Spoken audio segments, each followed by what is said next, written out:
Alors, nous avons mis en place depuis mars 2011 une plateforme d'échange d'informations entre tout ce qui est bailleurs internationaux, tant les partenaires financiers que les partenaires techniques qui font concrètement l'appui, de façon à échanger toutes nos informations en lien, en phase avec les partenaires locaux tunisiens.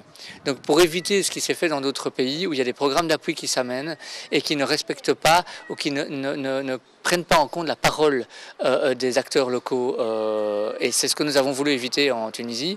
Ça permet des économies d'échelle parce que les acteurs se mettent ensemble pour faire des projets, pour échanger des formateurs avec qui le courant est bien passé avec les bénéficiaires. Ça permet d'éviter des projets redondants, donc en quelque sorte de faire en sorte que l'appui international soit plus cohérent et plus en phase avec les partenaires locaux. Alors, à cette date, quelles sont les actions concrètes qui ont déjà été menées par des partenaires en termes d'appui, aussi bien technique que financier, à l'endroit de la Tunisie? Alors on peut dire qu'il faut vraiment dire que durant l'année 2011, par exemple, il y a eu beaucoup d'appui pour former les journalistes à la couverture électorale, étant donné qu'il y avait les élections en octobre 2011. L'année 2012 a été une année où on a vu pas mal de projets de soutien aux médias publics, la radio, la télévision publique, et tout en continuant les projets de formation des journalistes.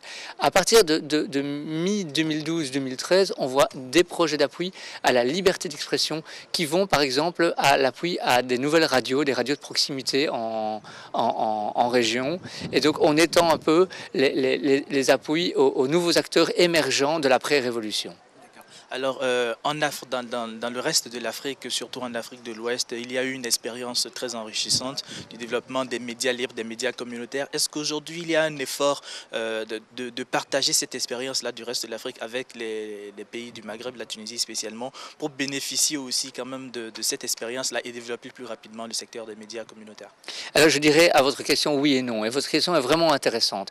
Oui, parce que j'ai déjà vu lors de séminaires des responsables, par exemple du Sénégal, venir expliquer le rôle des radios associatives dans la compréhension des budgets, dans le contrôle des budgets locaux, par exemple. Donc il y a des démarches très intéressantes et l'Afrique de l'Ouest est vraiment en avance au niveau des radios associatives et de manière générale, le tissu associatif en Afrique de l'Ouest est très vivifiant. Donc beaucoup d'expériences pourraient être amenées ici et pourraient faire en sorte que les Tunisiens s'en inspirent. Maintenant, ça ne se fait pas encore assez. Et moi, je plaide effectivement, d'où notre groupe aussi, de faire en sorte que les échanges sud-sud, il ne faut pas réinventer la roue. Ce qui existe en Afrique de l'Ouest peut très bien fonctionner ici. Et je plaide pour que ce nombre d'échanges se multiplie. Il y a des acteurs d'Afrique de l'Ouest. Panos Afrique de l'Ouest est présent ici à ce séminaire. Moi, j'encourage pour que ce genre d'expérience soit démultiplié, que ce ne soit pas simplement dans des séminaires, mais qu'on voit par exemple des partenaires d'Afrique de l'Ouest venir faire des formations ici. Ça existe au niveau des radios de proximité, mais ça devrait encore être fait de manière plus forte. Des expériences comme ça devraient être plus nombreuses en fait.